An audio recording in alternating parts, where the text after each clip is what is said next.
Tara, samahan nyo ako. Bisitahin natin yung farm ni Qtech na Calamansi farm. Okay, let's go!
Dito tayo ngayon sa Barangay Mati, Tayabas. Magnanakaw tayo ngayon ng kalamansi. Hindi alam to ng boss. At ito yung aking mga kasabwat. Kung sakaling man makulong kami, tandaan nyo yung mga mukha nila. Let's do this.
Nakalong slim po siya.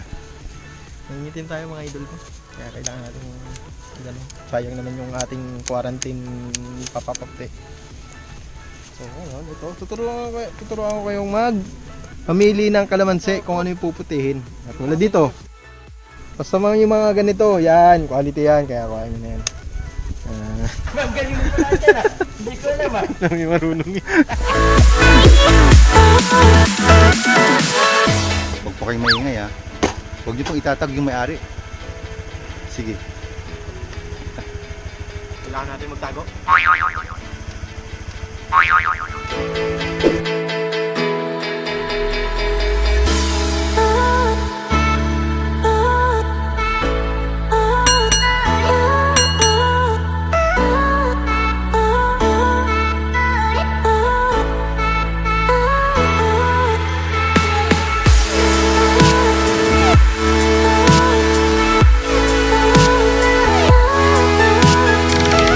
Nakabalik na po kami, galing po dun sa Calamansian.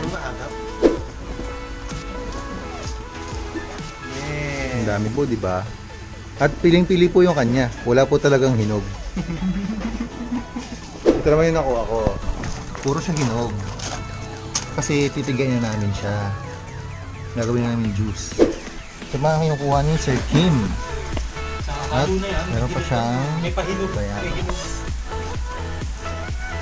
So ayun, maraming salamat sa inyong panonood mga ka-growers. Hanggang sa muli. Bye for now. At see you in next video.